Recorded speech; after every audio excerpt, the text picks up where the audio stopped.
Imagine returning home after months, perhaps years of displacement. The road is familiar, but almost everything else has changed. The house needs repair. The field has been left uncultivated. The family needs food. The children need a school. And somewhere behind all that relief of finally coming home is a difficult question. What happens when the last bag of emergency food is gone? That question now hangs over one of the most important developments taking place in Burkina Faso. By the 30th of June 2026, the Burkinabe government reported that more than 1.3 million displaced people had returned to 1,034 localities across the country.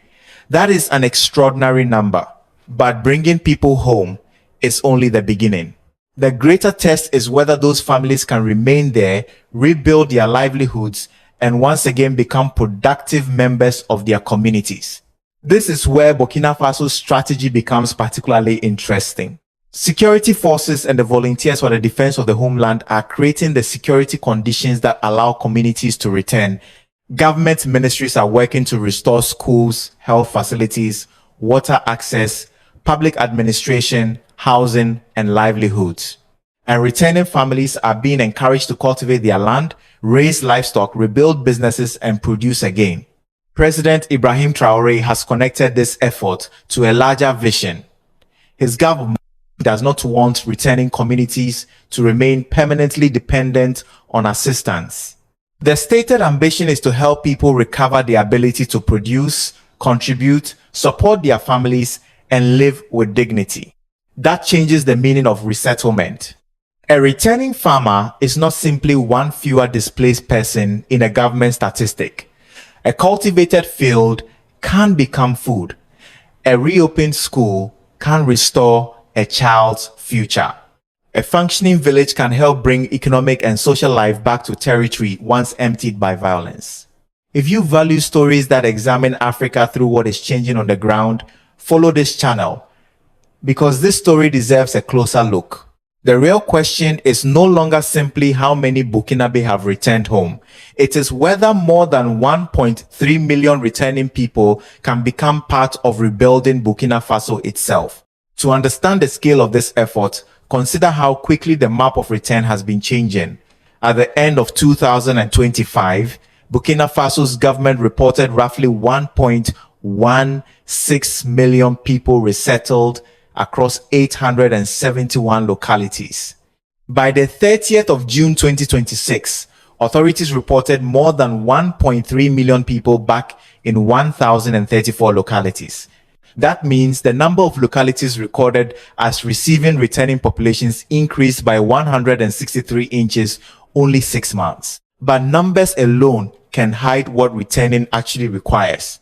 A family may arrive in a village and discover that its house has been damaged, its farmland has gone unused, and basic services have disappeared.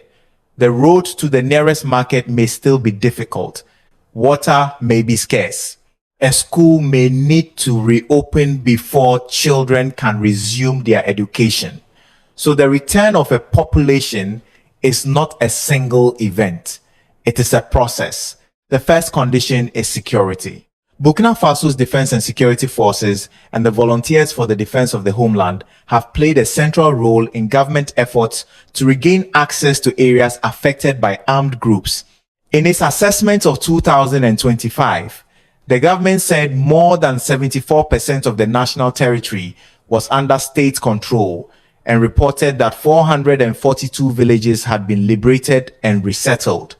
The province of Banwa offers a more human scale for understanding those figures. By September 2025, official reporting said 23 villages there had been resettled and more than 65,000 displaced people had returned. These figures should not be interpreted to mean that every returning area is completely free from danger. Security conditions remain uneven and armed attacks have continued in parts of the country. Still, the connection is clear. Without sufficient security, families cannot confidently return to their land. Without families returning, reclaimed territory cannot easily recover normal economic and social life. That reveals the first part of Burkina Faso's reconstruction challenge: Soldiers and volunteers can help create the conditions for a community to return, but they cannot rebuild an entire community by themselves. Once families come home, another institution must follow them back. The state itself. Security can reopen the road home, but a village cannot function on security alone. People need to see the institutions of ordinary life returning with them. Burkina Faso's government reported that during 2025, improved access to previously insecure areas allowed 73 local administrative offices, more than 600 educational facilities, and 38 health facilities to reopen.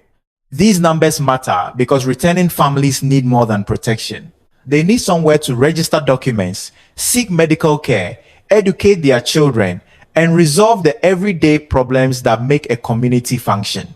Water is another basic requirement. Government reporting indicates that 81 boreholes equipped with hand pumps and more than 4,200 household and community latrines were developed specifically in connection with supporting the voluntary return of displaced people. Consider what this means for an older farmer returning with his family. Recovering his field may give him a livelihood, but without clean water nearby, the family remains vulnerable. If the health center is closed, an illness can become a crisis. And if there is no functioning school, returning home may mean asking his grandchildren to sacrifice their education. That is why the reopening of schools carries such symbolic weight. In Kusim province, official reporting described 48 primary schools reopening as communities returned. 15 primary schools that had previously been relocated were able to return to their original locations. Secondary education also began returning to places from which it had been displaced.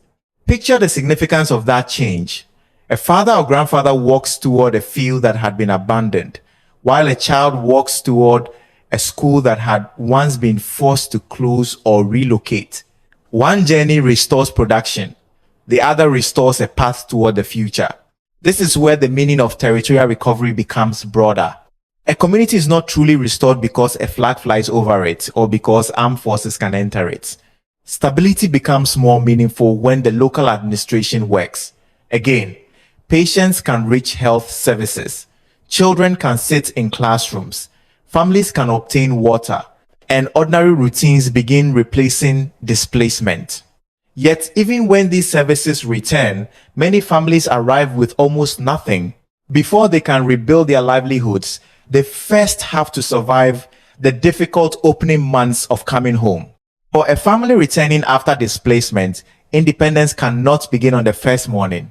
Before a field produces food, there is a difficult period when emergency assistance remains essential. Burkina Faso's government reported that during 2025, more than 22,000 tons of food and more than 290 tons of medicine were transported to areas facing serious security challenges. Nearly 59,000 displaced households, including returning families, received essential household items, while more than 18,000 households received emergency shelter assistance. These figures reveal an important reality. A family cannot eat the promise of next season's harvest. Imagine returning to land that has not been cultivated for months. The first seeds still need to be planted. Rainfall may be uncertain, tools may have been lost during displacement, livestock may be gone, the house may need repairs. Even under favorable conditions, crops require time before they can feed a household. Food assistance, therefore, remains necessary during the transition. Medicine, drinking water, shelter, and basic household supplies are not signs that the reconstruction strategy has failed. They are what allow vulnerable families to survive long enough for reconstruction to begin. The important question is what happens afterward. If emergency assistance continues indefinitely without rebuilding productive capacity, families can remain trapped in dependence. But ending assistance too early creates another danger. A household without a harvest, income, or functioning local market may simply fall deeper into hardship. The challenge is to build a bridge between these two conditions.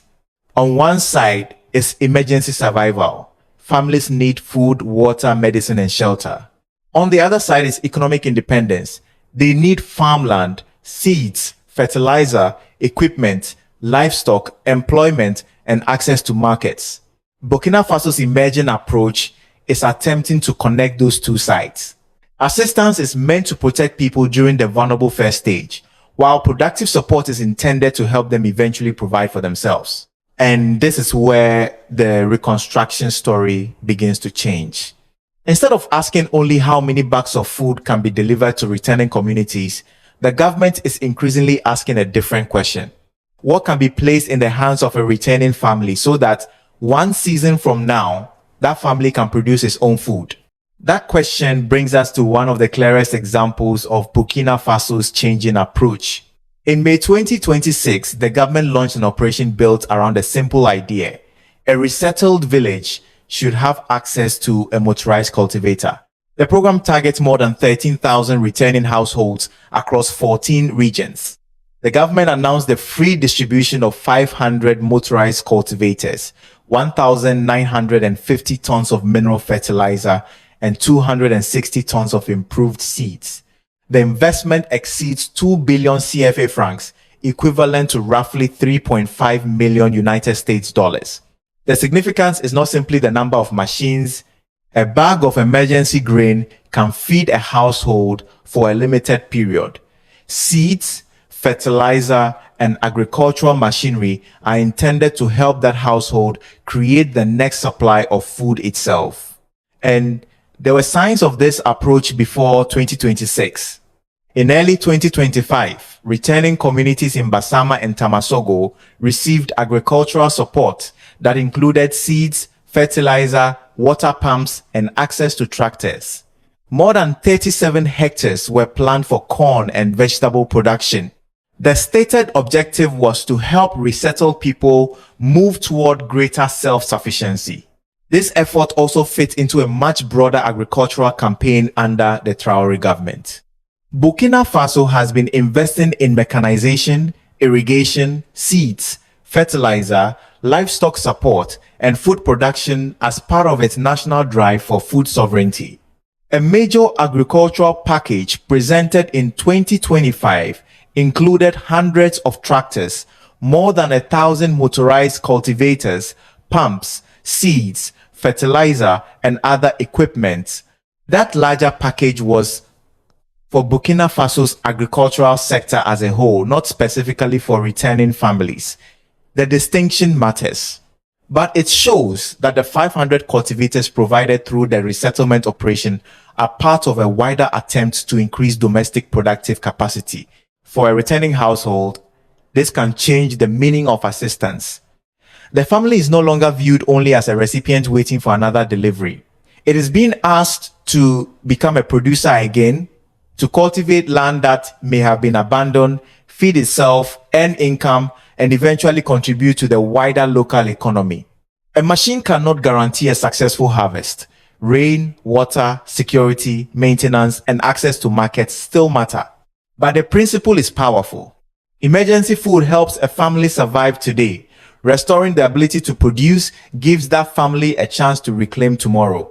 But rebuilding a household requires more than putting crops back into the ground.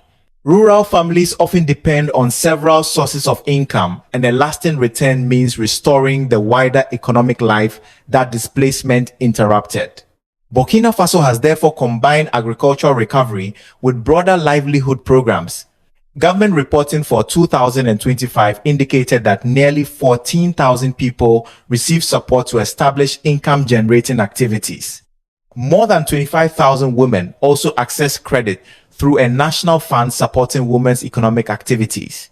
Those figures cover broader vulnerable populations and should not be interpreted as meaning that every beneficiary was a returning displaced person. However, some programs have specifically targeted rural women in communities receiving returning populations. The objectives include restoring productive capacity, strengthening economic reintegration, improving resilience, and helping households participate in the country's drive for greater food security. Livestock also matters. For many rural families, an animal is more than a source of meat or milk. It can represent income, savings, breeding stock, and a financial reserve when difficult times arrive. That is why Burkina Faso's broader agricultural strategy has included livestock feed, animal health, pasture development, and support for livestock production. Yet, none of these livelihoods can become truly stable if a family has nowhere permanent to live. This is where another change in government policy becomes important. During 2025, authorities reported completing around 1,300 standardized homes, including housing intended for internally displaced people. By mid-2026, however, the government was emphasizing something more directly connected to permanent return. Prime Minister Rimtalba Emmanuel Uedraogo called for priority to be given to helping returning families repair and restore homes in their original communities rather than continuing to concentrate construction at temporary displacement sites. The direction is significant. First comes displacement, then temporary shelter.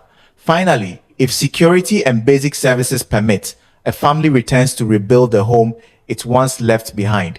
That changes how we should think about these people. They are no longer simply displaced families being managed by an emergency system. The goal is for them to become homeowners again, farmers again, livestock keepers again, workers again, and participants in functioning communities. And behind this transition stands a larger political idea, one that Ibrahim Traore has expressed directly. Returning home should eventually mean recovering the ability to stand on your own. This brings us to Ibrahim Traore and the political idea connecting these policies. His role should not be reduced to personally distributing machines or reopening schools. The more important question is what direction his leadership is trying to give the entire reconstruction effort. By the end of 2025, Traore had made his position unusually clear. Speaking about displaced people returning home, he pointed to efforts involving shelter, rebuilt schools, water wells, land, and resettlement support. But his larger message was that returning communities should not remain permanently dependent on assistance. They should recover their ability to contribute, produce, support their families, and live with dignity. That idea did not appear suddenly. As early as 2023, Traore presented two objectives side by side: recovering national territory and enabling internally displaced people to return. This connection matters. In that political vision, reclaiming land is incomplete if the people who once lived there cannot come back and rebuild their lives. The strategy therefore operates at several levels. Security forces and the volunteers for the defense of the homeland help create conditions for return. Government ministries restore public services and provide productive support. Local authorities help re-establish administration. Farmers, women, workers, and returning families then face the difficult task of rebuilding economic and community life. Traore's influence lies in connecting these efforts to a broader language of sovereignty. Territorial sovereignty means restoring state authority. Food sovereignty means expanding domestic production. At the household level, the same philosophy appears as an attempt to replace long-term dependence with productive capacity. But this also creates a serious test for Traore's leadership. Giving a farmer seeds does not guarantee a harvest. Returning a family to his village does not guarantee permanent security. Reopening a school does not automatically mean every child can attend. And telling families to become self-reliant cannot substitute for functioning roads, water, healthcare, markets, and public institutions. That is why the success of this vision cannot ultimately be measured by speeches or political popularity. A government can announce that territory has been recovered. The harder achievement is making that territory livable again. For Ibrahim Traore, that may become one of the defining tests of his rule, whether returning Burkinabe families can truly rebuild independent lives on the land they have come home to. If returning families can produce again, the effects may extend far beyond the household. This is where resettlement begins to connect with Burkina Faso's larger ambition for food sovereignty. The logic is straightforward. A family returns to its community. Farmland that may have been abandoned is cultivated again. Seeds, fertilizer, equipment, and water help restore production. The household begins producing food for itself. If harvests improve enough, surplus can reach local markets and generate income. Multiply that process across many communities, and returning families can contribute to national agricultural production rather than remaining dependent on emergency assistance. That fits the broader direction pursued under Ibrahim Traore. His government has invested heavily in agricultural mechanization, irrigation, improved seeds, fertilizer, livestock production, and other measures intended to expand domestic food output. Traore has also linked food sovereignty with economic patriotism, encouraging Burkinabe citizens to value what their own country produces. But this is where expectations must remain realistic. 500 motorized cultivators and support for more than 13,000 returning households cannot by themselves make an entire nation food sovereign. Agricultural independence requires far more than putting machines into fields. Farmers need reliable water. Roads must connect villages with towns. Produce needs storage and processing. Markets must function. Equipment requires maintenance and spare parts. Families must be able to travel safely. And farmers need prices that make their labor worthwhile. So the real importance of the resettlement program is not that it completes Burkina Faso's food sovereignty strategy. It is that returning families are being incorporated into that larger strategy. Instead of seeing displaced people only as a humanitarian burden, the government is attempting to restore them as producers. That is an ambitious shift. But ambition must eventually meet conditions on the ground. And when we examine those conditions more closely, serious challenges remain. The return of more than 1.3 million people is significant, but it does not mean Burkina Faso's humanitarian and security crisis is over. International humanitarian assessments in 2026 still describe millions of people as needing some form of assistance. Security also remains uneven. In some areas, restrictions on movement, threats to civilians, limited market access, and pressure on health and education services continue to complicate recovery. Burkina Faso's own authorities have acknowledged logistical difficulties in reaching certain communities. This matters because returning home is not the same as achieving a durable return. A farmer may receive seeds but still struggle to reach a market. A school may reopen, but families may still face insecurity on the road. A house may be repaired, while healthcare remains difficult to access. Western criticism adds another layer to this debate. There is no credible evidence that Western governments oppose Burkina Faso's agricultural assistance to returning families. Their criticism has focused instead on allegations concerning human rights, press freedom, political restrictions, civilian protection, and the conduct of counter-terrorism operations. European criticism intensified in 2026, while relations between Burkina Faso and France deteriorated sharply. Those concerns should not simply be dismissed because they come from outside Africa. If civilians are harmed, allegations deserve credible investigation and accountability. But the opposite mistake should also be avoided. If Burkina Faso is viewed only through military rule, relations with Russia, tensions with France, and arguments about democracy, observers can miss another reality unfolding on the ground: families returning, schools reopening, farmland being cultivated again, and communities attempting to rebuild. Both realities can exist at the same time. Burkina Faso has the right to pursue greater sovereignty. Its government also carries responsibility for protecting citizens and respecting their rights. The real test is whether territorial recovery can produce both security and dignity for the people returning home. Now return to the family we imagined at the beginning. They came home to land that needed cultivation, a house that might need repair, and a community that had to be rebuilt. The most important question was never simply whether they could return. It was whether they could stay. That is the larger lesson emerging from Burkina Faso. Security forces and the volunteers for the defense of the homeland can help create the conditions for people to return. The state must then restore administration, water, schools, healthcare, housing, and economic support. Finally, returning families themselves must rebuild farms, businesses, homes, and the social life of their communities.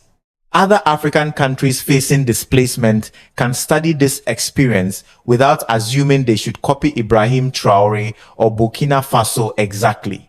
The first lesson is that recovering territory is only the beginning. The second is that emergency assistance needs a path toward productive independence. The third is that displaced people should not be seen only as victims or beneficiaries. Given security, tools, land, services, and opportunity, they can become economic actors in reconstruction. But sovereignty also carries responsibilities. Food sovereignty must eventually be demonstrated through production, incomes, functioning markets, and lower vulnerability. National sovereignty must coexist with accountability and protection for civilians. And independence should give African states more choices in dealing with France, Russia, China, the United States, and other partners, rather than replacing one dependency with another. That lesson reaches beyond Burkina Faso to Mali, Niger, and the wider Sahel. It also matters to the African Union and anyone following African news about the future of West Africa. Leaders such as Ibrahim Traore, Assimi Goïta, and Abdourahamane Tchiani will ultimately be judged not only by speeches about sovereignty, but by what sovereignty produces in ordinary people's lives. For Burkina Faso, the measure of success will not simply be the percentage of territory declared recovered or the number of people recorded as returned. It will be something far more human. Can a family that once fled violence plant its field again, earn enough to live, send its children back to school, receive medical care when needed, and believe that this time it can remain home?